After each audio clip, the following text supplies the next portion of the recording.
Greetings and salutations, one and all.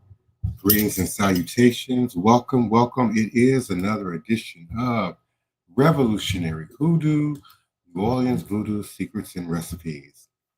You are listening now live and always in archive at your leisure and convenience to the Divine Prince, Pan African spiritualist, practitioner, author, advisor, Elagun Oloye Hoodoo Obeya Bokor. Broadcasting now live with you from this beautiful, historic, legendary, most enchanted city in America, New Orleans, Louisiana, the land of my ancestors and those who came before me along this hoodoo, obeah life path and journey. I am also being joined tonight by our beloved Queen Mother, Sister Val Martinez, as co host, and we certainly invite you to join us by following the URL streaming now at the bottom of your screen at StreamYard AAK8DA4QSW is your access to your microphone and your webcam and or photo icon to join us here live on tonight's podcast. Welcome, Sister Tony. How you doing, beloved? Hey, good evening to everyone listening. Good evening, Prince. I'm making it. I have a cold that I caught from my youngest granddaughter that I'm dealing with every time the little kids come, but I'm hanging in there. Yes, indeed. Yes, indeed. Well, we certainly are grateful for you, and please be well.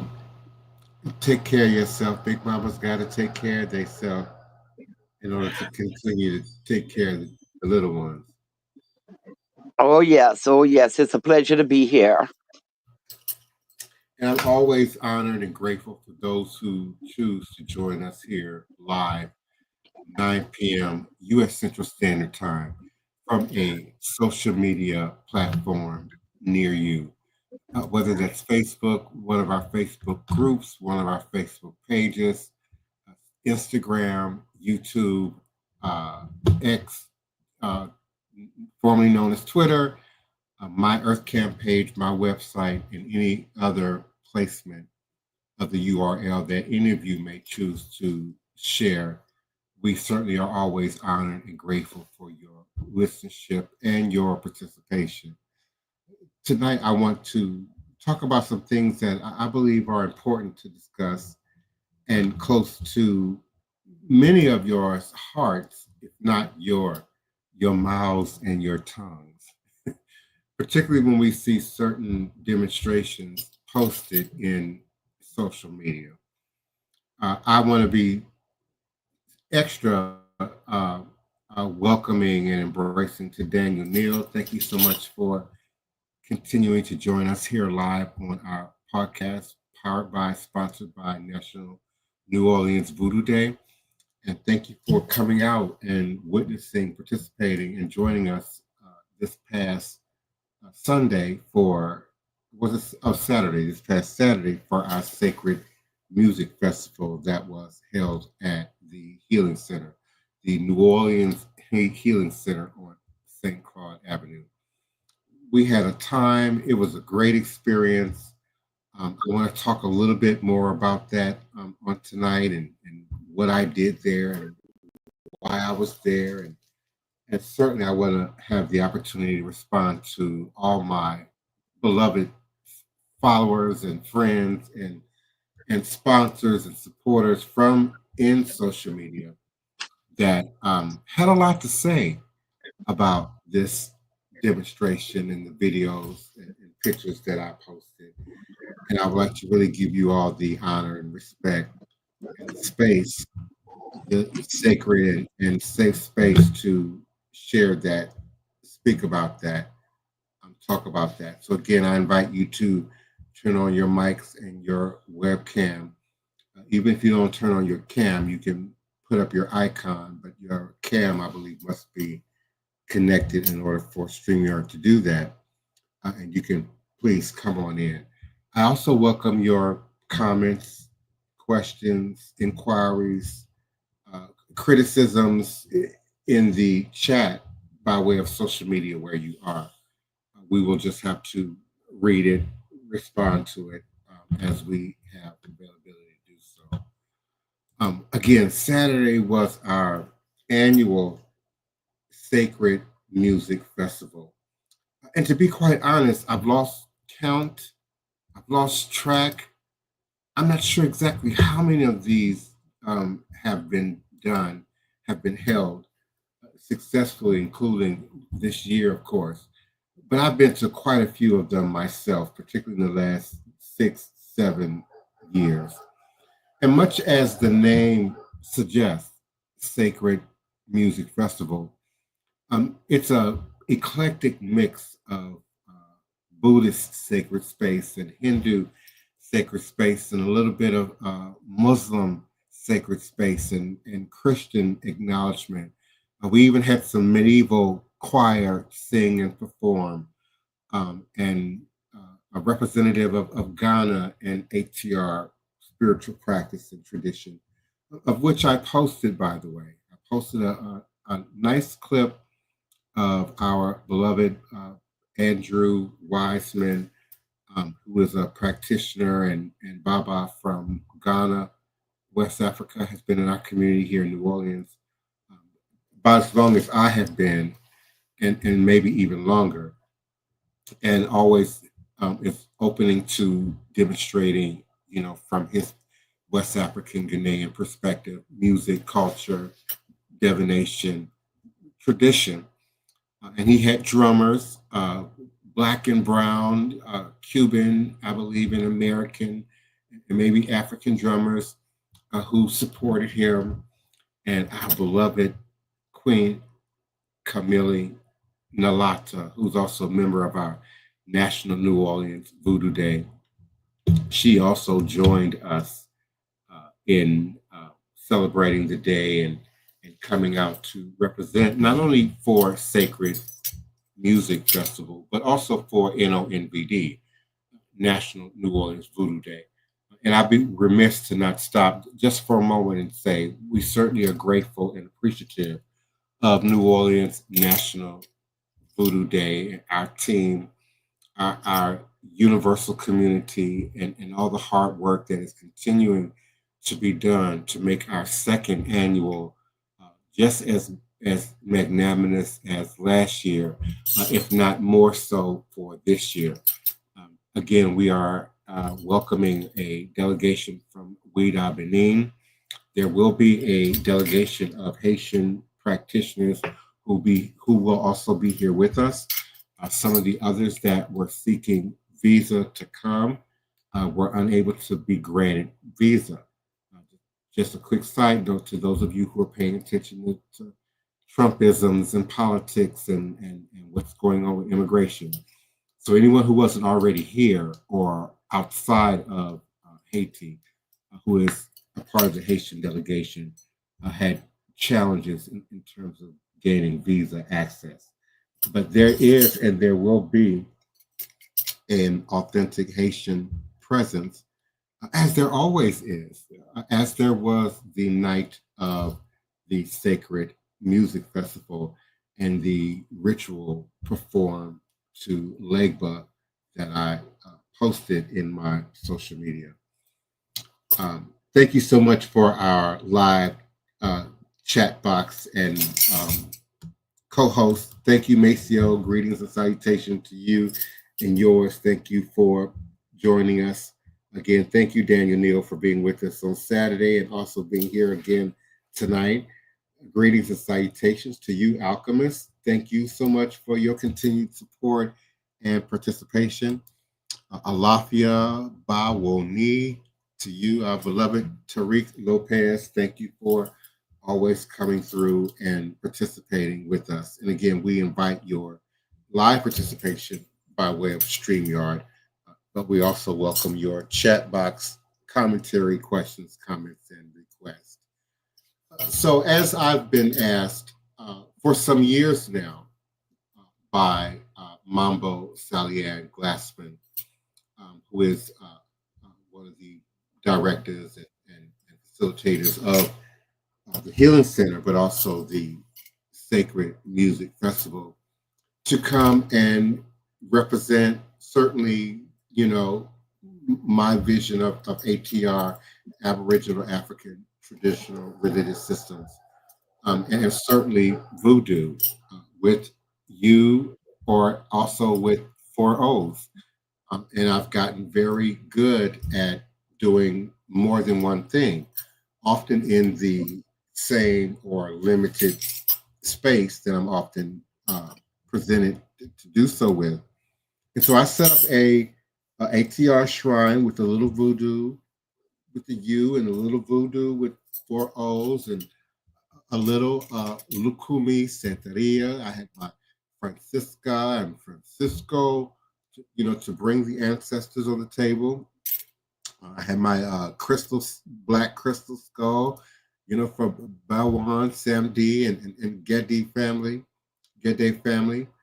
and many other symbols that you can see present in the video in Instagram or in TikTok if you so choose to do so. It was indeed Instagram where the conversation, as it were, began to pick up about the demonstration and who and what was pictured in the video, and also who was not present or pictured in the video. And one of the most common responses was, well, where are the Black people? Where are we? Where are us in various forms of expression? And typically I don't respond a whole lot in social media. One, just to keep down the fraudulent activity, people, claiming to be myself or other practitioners, or even you out there in the listening audience, and then, conning, scamming people, out of money, resources, and whatnot. So I kind of keep the conversation limited in social media in general, and particularly when trolling is afoot. For those, unfamiliar with the vernacular, trolls typically like to criticize, throw shade, leave random inflammatory commentary, primarily for their own personal entertainment, or maybe a chuckle and a laugh, a giggle from others, who kind of vibrate on that level. If you are a fan of, I don't know, Saturday Night Live or In Living Color, if you know, there's a certain degree of humor, shade. Sometimes they call it dark comedy, that's present there. That you get it from an intellectual perspective, maybe from a cultural perspective, the linguistic perspective. You like the combination and the usage of words, but then it makes you laugh, even if you find it crude or offensive or shocking. You still find yourself laughing, responding to it, almost instinctively, ahead of your logic and your wisdom and your reason and your maturity sort of, kicking in. So typically I don't see a lot, respond a lot, interact a lot with the commentary that goes on my posts. I do comment, generally speaking, on others' posts in order to boost the algorithm. They say from the bottom to the top, you like, share, subscribe, interact with the post by commenting a few words or phrase, some icons, to boost the algorithm of what you're seeing, telling the algorithm that you want to see more of this, or you support more of this type of content. And that's kind of how you drive what's showing up on your For You page in Instagram, TikTok, Clapper. There's a few others out there. Lemonade. That's one of the ways that you influence what you're seeing and what's happening. So, of course, I'm paying attention. People are commenting. My alerts are going off. Where are we? Where are you? Where are the Black people? And that's something that I see a lot when we interact in these sort of open public spaces. There was little to no commentary when you saw Camille and I dancing and holding the implements of Legba and Eshu, while Baba Andrew Wiseman had authentic bata drums going on behind him. There was very little commentary, very little interaction, very little ashe or applause with that. But when you see that multicolored, multi-ethnic presence of the voodoo ceremony happening, now we have commentary, shady, dark, negative commentary. And my question is, or my response first is yes, yes, absolutely, yes, yes. Where are you? Yes, where are you? Yeah, you, where are you? Too busy being negative and wicked, waddling in Babylon, bouncing and gyrating, but you don't participate. You aren't present at these events, and you continue to create excuses for why you cannot participate. And let me be clear, this isn't just about this one event. This isn't just about my interactions with my house and my village. This is, generally speaking, across the board. And this energy, this behavior has been around since, I don't know, Yahoo 360. Back in the day when y'all used to battle it out in Yahoo 360 about whose Lukumi was right or wrong, whose Santeria footprint and demonstration was correct or incorrect, who, whose Yoruba practice or Orisha practice was Nago or Isheshe or some other division, of the practice. And so I learned then pretty quick that one, it's a futile discussion. It's a waste of energy to even engage because again, it's often steeped in um, ego, pride, a sense of trending popularity, a sense of being a part of something or appearing, giving the appearance of being a part of something and knowledgeable of something that's popping and trending and happening in the moment. We even witnessed people, change their profiles.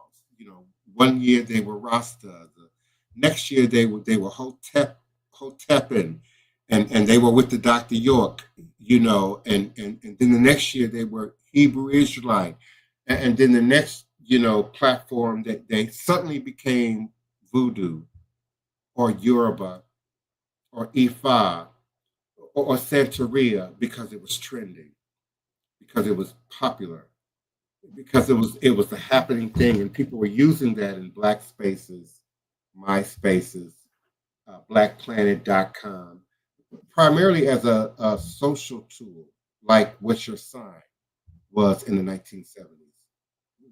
What's your moon?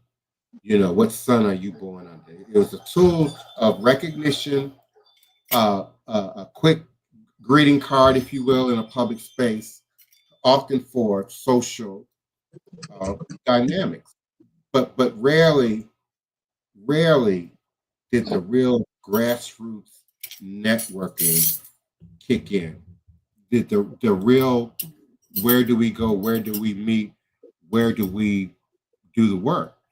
I often find that the greatest critics that you see in social media are the least connected in these practices and these traditions, are the least involved in these practices and these traditions. And indeed, no matter where you are on the spectrum, and you've heard me say this many times, Lukumi, Santeria, Nago, Isheshe, Voodoo with a U, Voodoo with four O's, there's no operating in isolation. As an individual, there's no operating in isolation as a house. Just like church, some of you have resisted joining the community or joining, as I have done, multiple communities and operating authentically in those communities. So just like church, y'all decided to create your own spaces, create your own temples. And I view those spaces much like I view the boule or any other classes, egregious secret society where people of a certain financial ilk, people of a certain fashion sense, people of a certain popularity, again, gather in these spaces to the exclusion of the community. And you cannot operate in voodoo. You cannot operate in EFA. You cannot operate in any ATR based, Aboriginal based, indigenous based practices and traditions without the community, without nature, without the village, and the natural innate hierarchy that comes with the village. Great grandparents and grandparents and parents who have children who become cousins and nieces and nephews, aunts and aunties. There is a natural order to nature. And so there's a natural order to honoring the child and respecting the elders, honoring the heads and the elders and leaders of your house, your community. But then you go out into shared spaces and we honor the heads of other houses and spaces and ilays and spiritual temples in our communities. Again, where are the Black people? They were right there in your face, but you chose to only focus on the white and the brown and the multicolored faces that you saw in the center. And again, I asked the same question: where are you? Where were you? Why weren't you in all of your so-called knowledge and experience and training and right practice? Why aren't you there making a footprint? We got all kind of excuses for that. I hear those same excuses when it comes to initiating. I hear those same excuses when it comes to doing the work. And this makes it easier for the charlatans to beat y'all out of y'all's money, charge y'all astronomical amounts of money to do quote unquote magic and witchcraft and to make things happen out of thin air, akin to TV horror movies and children's books. And there's no real commitment, sacredness, respect, honor being given to these practices and these traditions, which can really only be done through demonstration. One of the most renowned Mambo Asagwe were in that room, but y'all didn't see her. Y'all didn't acknowledge her. Was she too dark for you? Was she too Asian for you? Was she too Black for you? You didn't see her, but you saw Mambo Stallion, who is one of the most authentically initiated Mambo Asagwes in North America, initiated by Papa Edgar. So our grandfather of our house is Papa Edgar. For all of you rightists out there, what right ceremonies are supposed to look like. And furthermore, you weren't there. You didn't have an ear to what was going on in there. You saw 60 seconds of a clip of my video and determined you knew what you saw and what was right about what you saw. You weren't there at the beginning of the ceremony when we said this is probably the shortest ceremony ever in the history of voodoo. This is an abbreviated demonstration of an opening for Papa Legba and an opening for a ceremony in the amount of time that we had to operate in. We only had about 30 minutes, 35 minutes of space to operate in for all of you rightist armchair observing wannabe practitioners out there. Yeah, how do you squeeze a 12-hour ceremony into a 69-second video and then claim to know and understand and see what you think you see and what you think should have been done in that space. And again, I ask, where were you? Especially those of you who are in close proximity to the city, to the region. Where were you? Why aren't you out sharing, teaching, promoting your quote unquote right demonstration? Oh, right, because you don't want to get involved with community. You're still not over church and the fallout that you had with church and not wanting to come together in one room, one space, you know, to acknowledge and honor a set of protocols. But those protocols, call them rules if you want, call them ways of doing things, exist in all authentic demonstrations. It is what gives it its tradition and its authenticity. Our ability to do something ritually, repetitively, more than one time, with some sense of unity, order, collaboration from all participants, and bring down fire, bring down spirit, bring down the gods. And it is why we created and continue to create and recreate and organize National New Orleans Voodoo Day.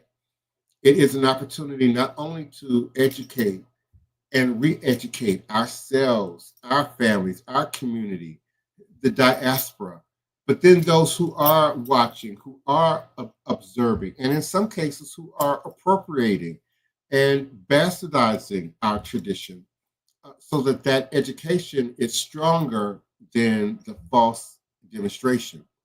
The stronger the authentic demonstration is and becomes, the less we even have to dispute, have to fight, have to argue about, have to side check all the perpetration that is presently going on, often in social media. And this too will pass. Again, some of us are of a particular age, and we've seen things come and go since the event of the so-called information superhighway, since the invent of www. World Wide Web. We've seen sites come and go, ideas come and go, trends come and go, ways of using technology come and go, and this too will pass. There will be a day, there won't be a top knot or a clackety gel nail or a deck of raggedy tarot cards in social media seeking to represent Aboriginal, Indigenous, Black, Voodoo traditions. That will come and go, just like, I don't know, bell bottoms. It might have a resurgence, again in the future, for some cute pop cultural reference, but it will not be as we are seeing things now. And so, again, I created this space just for that. Come with your questions, come with your comments, come with your inquiries and your criticism. But don't sit back in your armchair and pretend like you know what's right about voodoo practice, whether it's in French with a U or in Louisiana with 4 O's, and you're not present in any of the community gatherings. You're not present. And yes, these communities, I was asked this question earlier today. These communities do come together. There is a space where Mambos, Hogans, voodoo priests and practitioners, the Hoodoos, the Voodoos come together and share in a unified space. Congo Square on Sundays is not the only space where that happens or where that's allowed to happen. It absolutely happens, but we don't then suspend protocol in that space. Just like, I don't know, several football teams are coming together in one shared space, several different high school bands, I don't know, gathering in one shared space. There's that sense of competition and ego and rivalry, but you're there to do a job or you're there to perform, and then you return to home base where you do your teaching, your instructing, your mentoring, your continuation of what traditional to the practice. So for those who said, who should have said, there's something different about this 60 seconds of this ceremony. Yeah, absolutely. You're right. And had you have been there, that was said in the room. That was clear to everybody in the room. Someone went as far as to say this is the shortest voodoo ritual probably ever, anywhere, in the footprint of voodoo in the world. We knew how much time we had. We knew what else was going on in that space. There were other demonstrations in that space. Just beyond us, there were Tibetan monks creating sacred sand mandala on the floor. And I mean, like 7 feet, 9 feet away from where those of us who were gathered in white and the drummers were doing labor demonstration.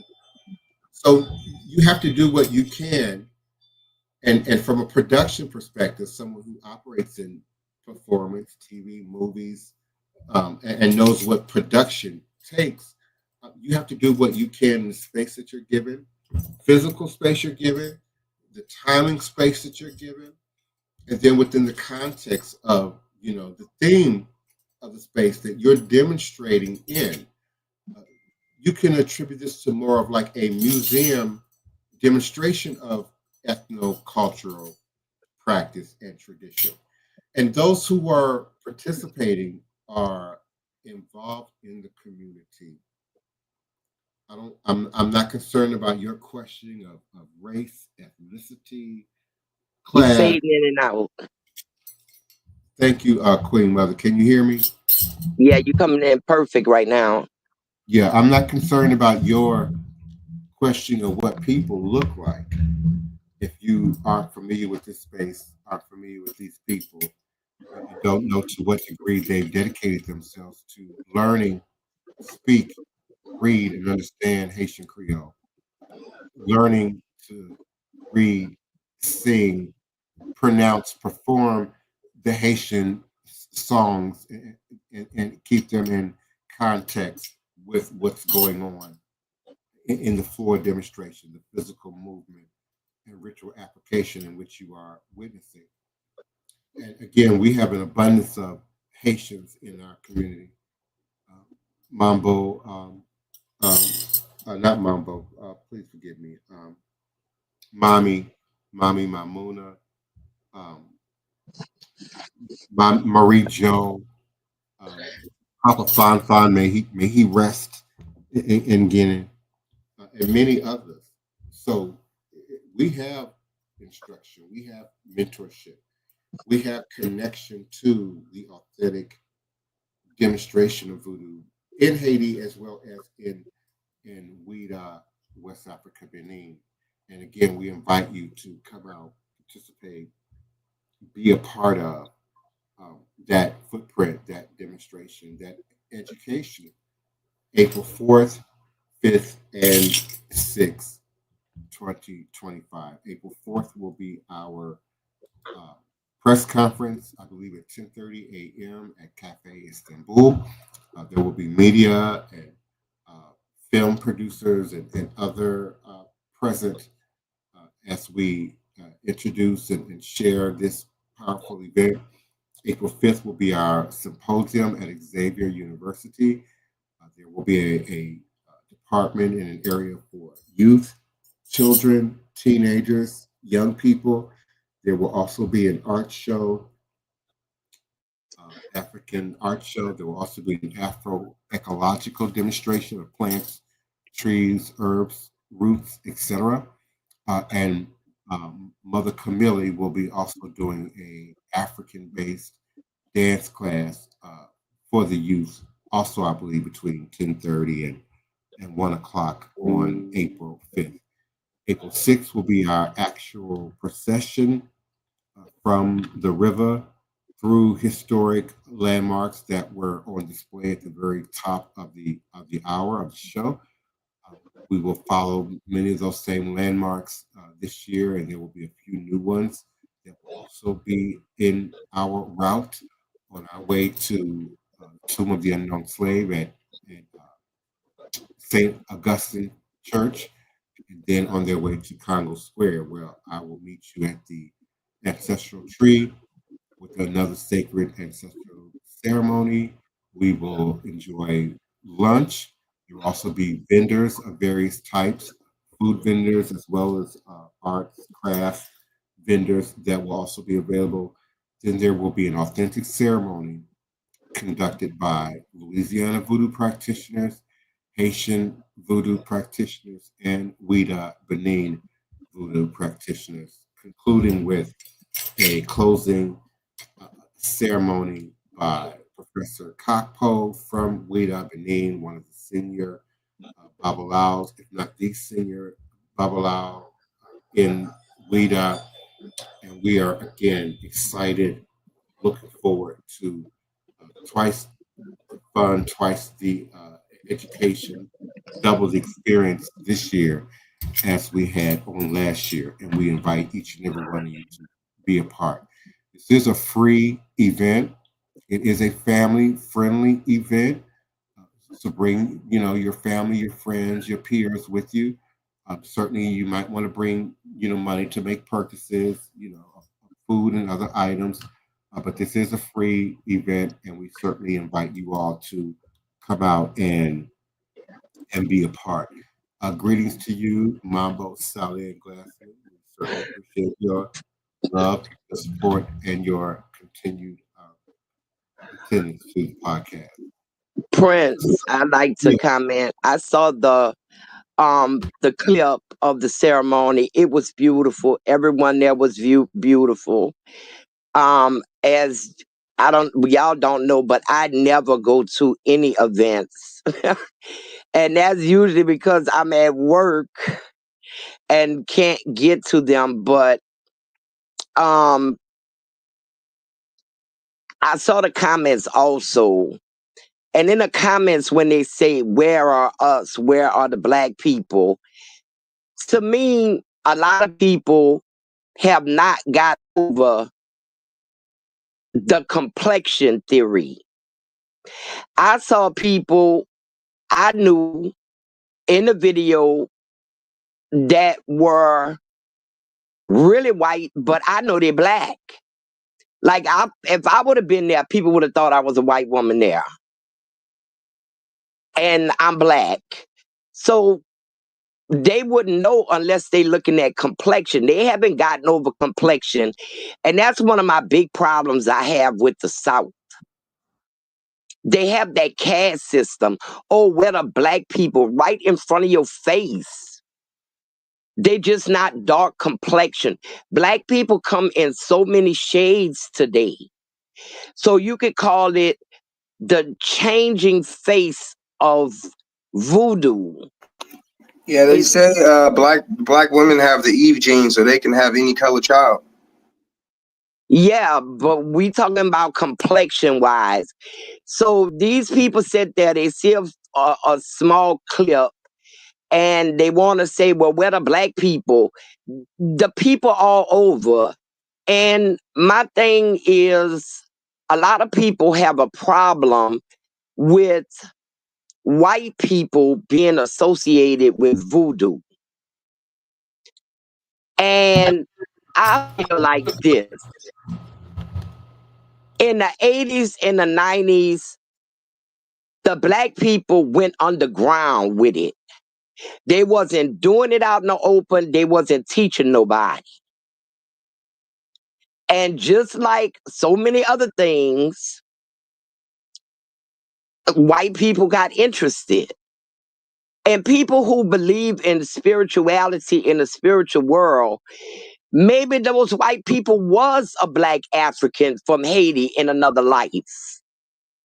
And that's why they're so interested in it today in their present skin. I feel like sometimes being a lighter skinned Black person is a double because a lot of times growing up, you're too white for the Black kids and you're too Black for the white kids. So Oh, you picked please. on by I everybody. grew up with that. I grew up with that. I overcame that. I'm me and I do what I want to do. I think it was Goddess Initiative said they got a whole TikTok movement where they challenging biracials not being considered black, and they're challenging all light-skinned folks. They Nah, can but challenge. there's a big stigma. There's a big stigma that just because you're light skinned, you're biracial. Most light skinned people are not. Like a lot of I got both my parents are black, and people will swear I'm Mexican or something. I hate that. Like, That's I ain't because of biracial at DNA. all. That's because of DNA, baby. Somewhere in your family tree, grandma, great grandma, or whatever was white. No, It all comes I know. out in a No, wash. no, I'm one of the few that's fortunate enough to actually know my roots on both sides. The hair and all that, like when you got good hair. Like black people can't have good hair. When you trace the roots to my Blackfoot tribe, they had long hair like that.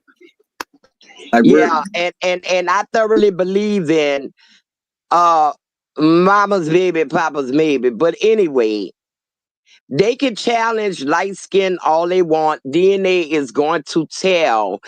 We had a governor here, UEP Long, and he said you could take one loaf of bread, and we're not talking about the bunny plantation loaf. One loaf of bread and feed every white person in the state of Louisiana with it. People need to get off the coloration complexion of each other's skin. Divide and conquer, that's all it does. Divide and conquer us. It was set up that way. I am about how you treat me as an individual, our relationship. If you cool with me, I'm cool with you. If you not cool with me, I try my best to avoid you. If you make it impossible for me to do that, well, tell the story. For those that know me, know how I'm going to respond. But basically,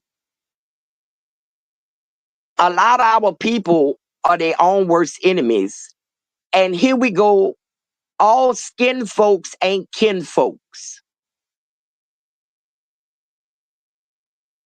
That's right.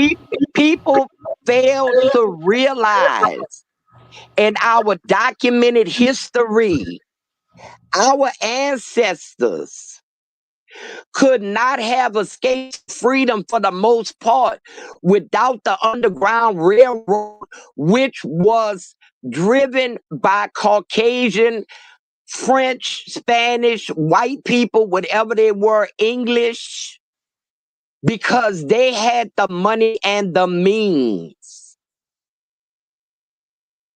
A lot went into that. If not for those people, so we can't lump everybody into the same boat. We in the same storm, we not all in the same boat.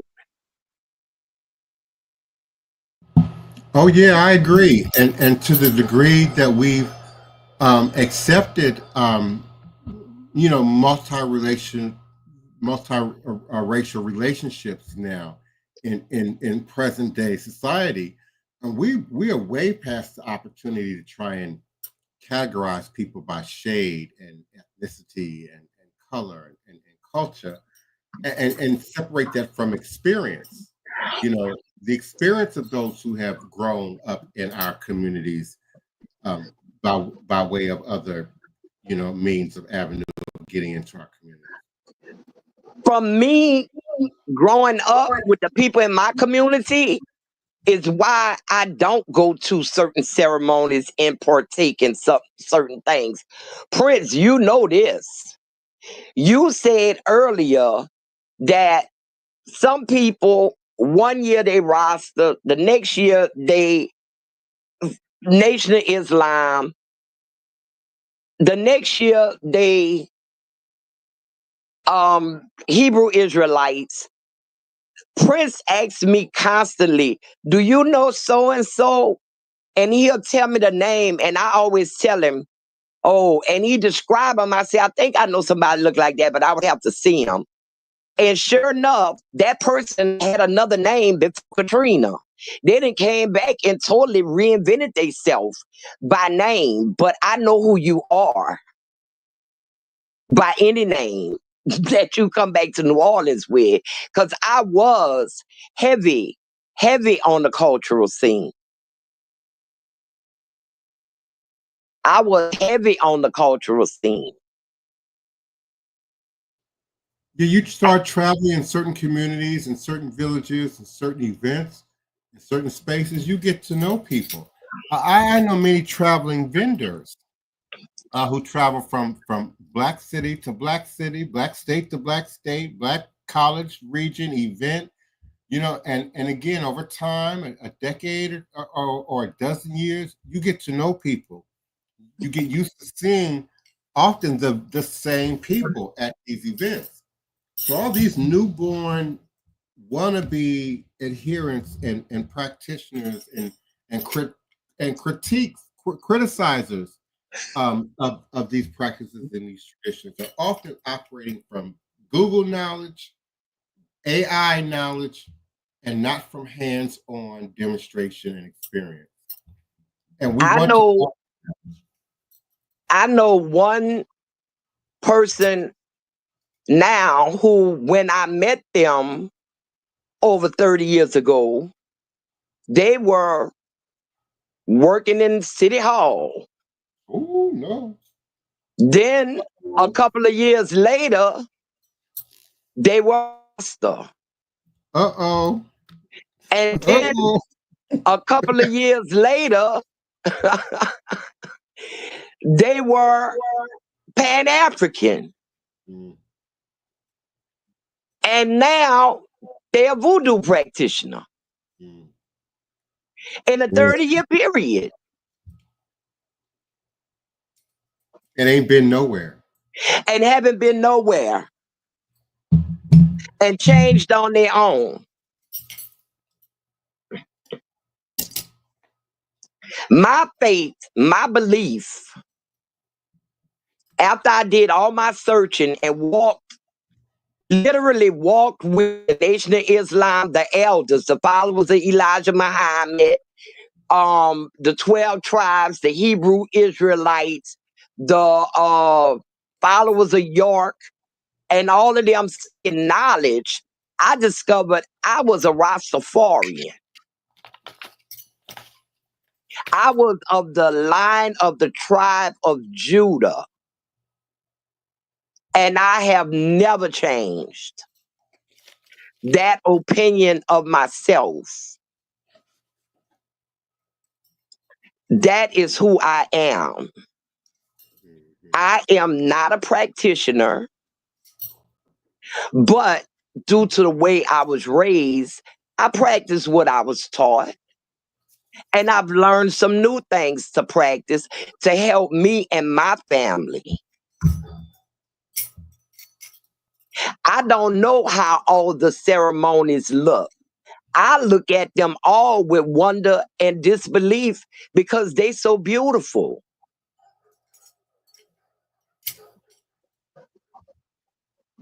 I love the multicolored people coming together that do these ceremonies. Because here in New Orleans, that's how the ceremonies generally all look.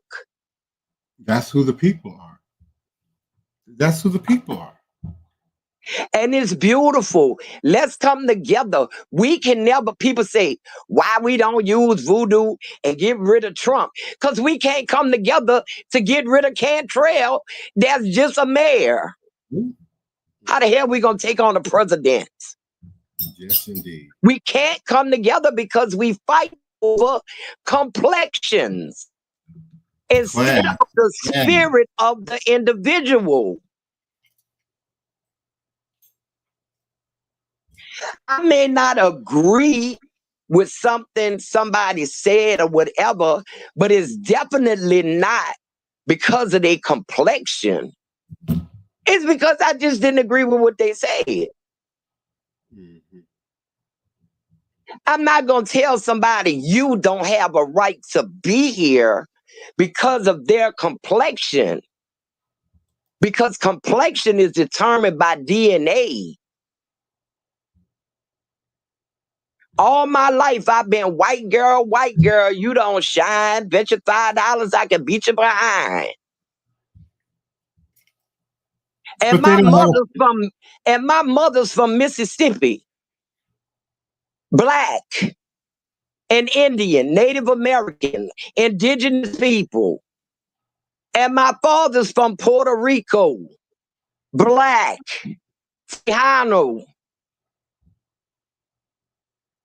But they don't have a somewhere in problem. our family line,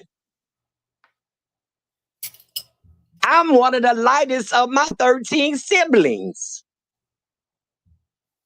But we all have the same mother. Mm-hmm. And we That's don't crazy see because to I'm the have, lightest out of my 10 too. They all darker. and we don't seem to have a problem keeping Walmart and the Targets and you know these big conglomerate businesses running. It's That's only because they have something we need, and they have put us in that position where we don't have nobody to go to, basically. And we can't keep our own because, like my mama said, who was born in 1900s, they could get it from the same faucet to make ice. And half the black people gonna think the the white white man man ice cold. ice is better. Mm-hmm. The white man ice colder. That's right. We cannot But you unite. know, I think what's Go ahead, Maceo. I think what's interesting is depending on I guess how much melanin the light skinned black person has, like we're only light skinned, or at least me. I'm only light skinned certain times of year. Like when the summer comes or when there's a lot of sun, I get dark. Like you can't even I'm not light skinned at all. Like I get black, and I don't believe in all that cancer from the sun stuff. I bake in the sun. I stare at the sun, and yeah, I'll be getting real dark. Well, And I that's only called a turn light skin, or what they suntan. call white boy. And I only turn light skin or light like this when it gets cold and I'm inside a lot. But when I outside in the sun for hours and baking, I'm not light skinned. So it's You're like sometimes absorbing light skin, your sometimes I'm not. Some light skinned people were not light skinned the whole time of the year, if that makes sense. You get dark, like you're real dark. absorbing the sun rays. You're getting what they call tans. You're getting what they call tan. Maceo, you look like you could be my son. So I know your experience.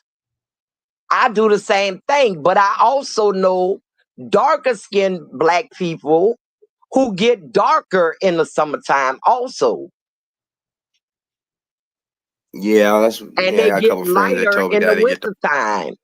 It's just chemistry. We need to start looking at the souls and the spirit of people. We have this thing we call, when we see a white person with rhythm and sound black and act black, we call them blue-eyed soul. Mm-hmm. Mm-hmm. Soul, blue-eyed soul. Greetings, Neophyte Bokur. Come on in.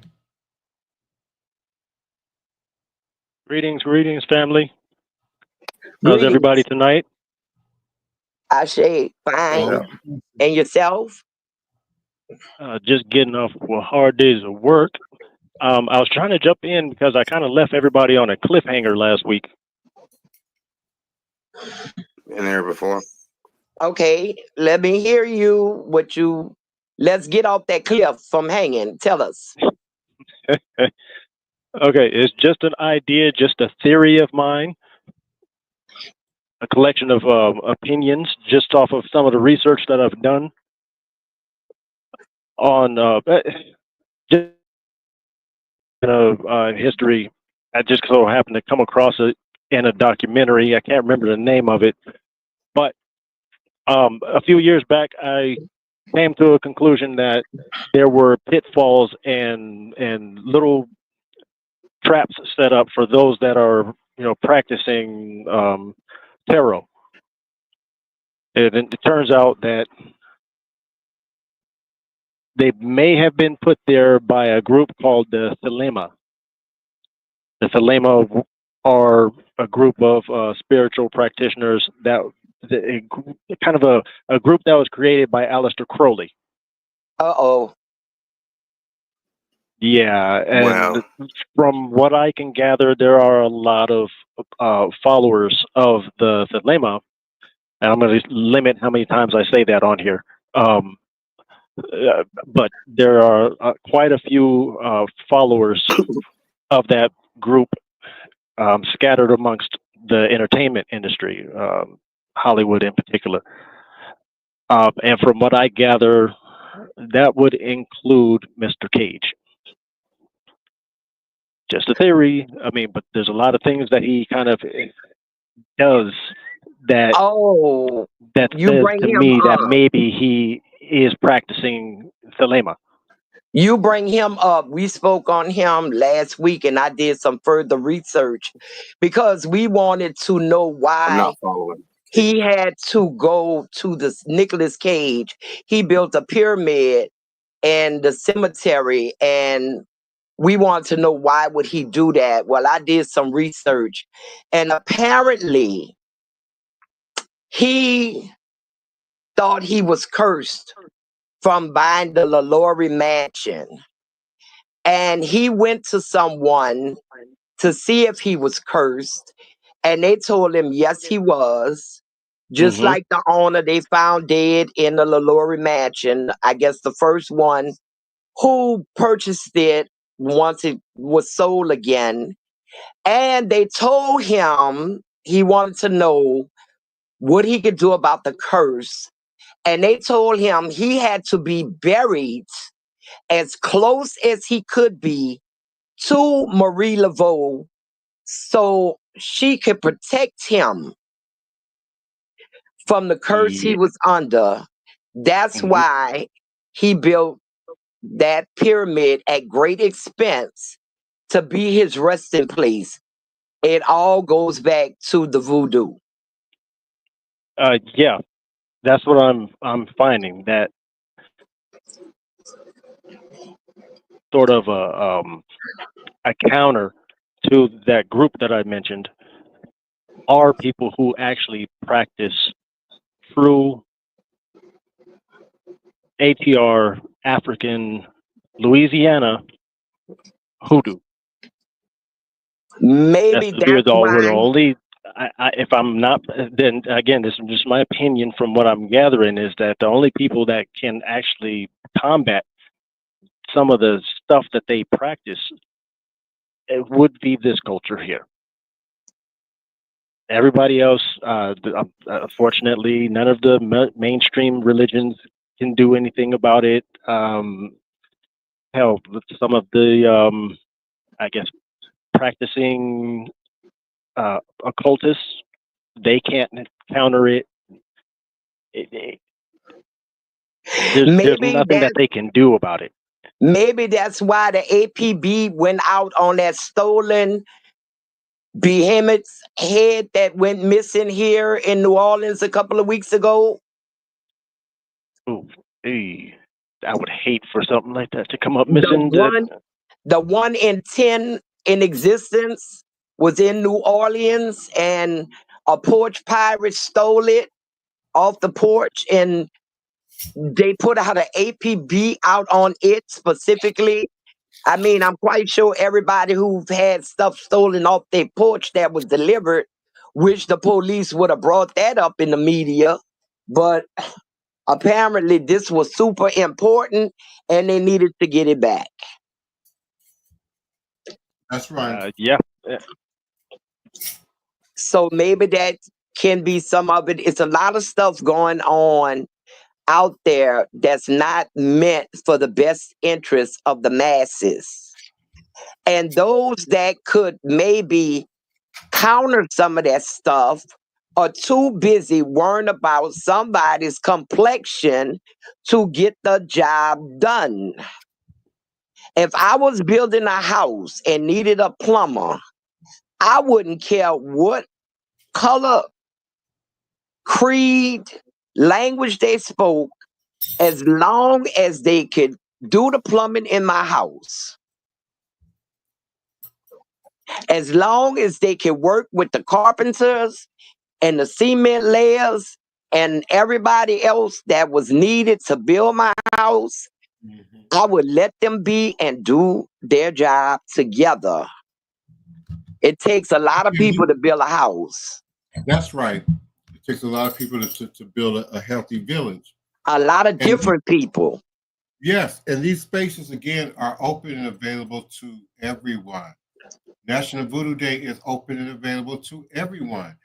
Whether you're a spectator or practitioner, we invite you to come out, share your knowledge, share your energy, be a part of this great and historic event. But there are just too many, too many chiefs and not enough Indians, too many people, vying and fighting to be God, goddess, king, and queen, and are really not out here doing the work. Everybody's not called to be a practitioner. Everybody's not called to be a witch. Everybody's not called to be a Babalao or Ianifa or a Hogan or Mambo. It takes community to keep these traditions and these practices alive. And I certainly appreciate each and every one of you for joining us for another hour of Revolutionary Hoodoo, New Orleans Voodoo Secrets and Recipes.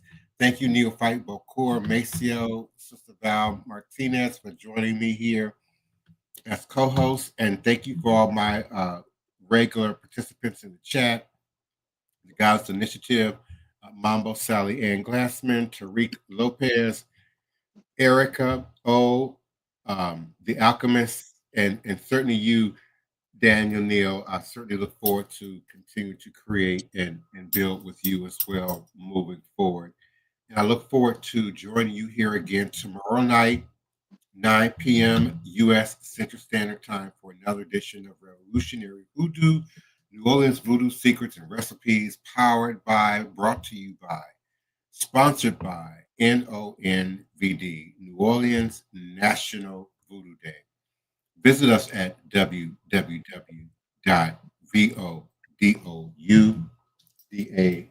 for more information about joining us, participating with us, donating, sponsoring, and purchasing some of the ancestral items and trinkets that we'll be offering to bring your energy, your presence, and your prayers into this powerful event.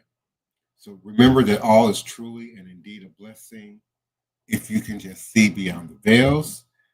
And whatever you do, respect the voodoo. Until next time. Odabo, good night. Good night, everyone. Have a safe evening. Look forward to seeing you tomorrow.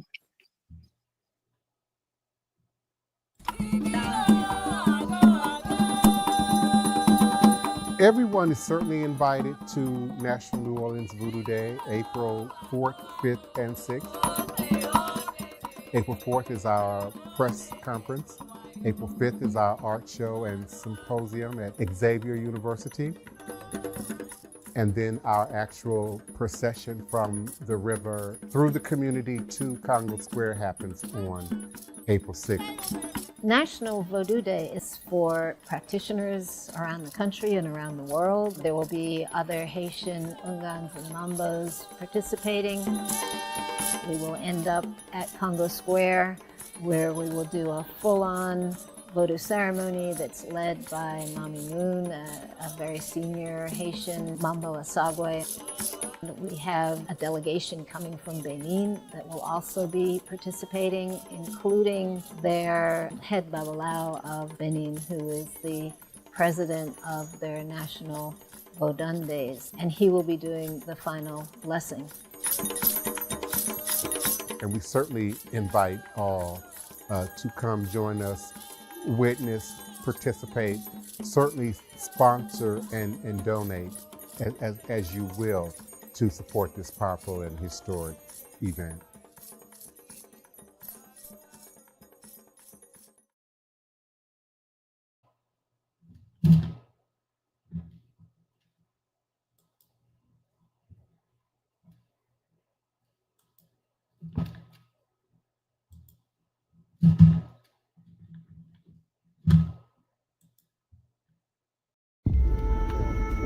At the beginning of this, maybe I was more skeptical.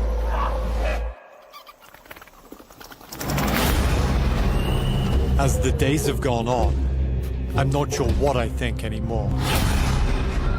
I felt that maybe it wouldn't affect me if I personally didn't believe in it.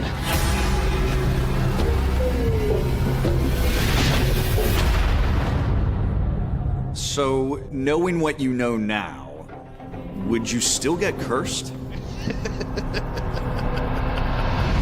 I'm seeking out a curse, a hex to put on myself. A curse could end your life. You're literally begging the devil to knock on your door just to prove to you that God's real. He could curse you with stupidity, but we think you got that down.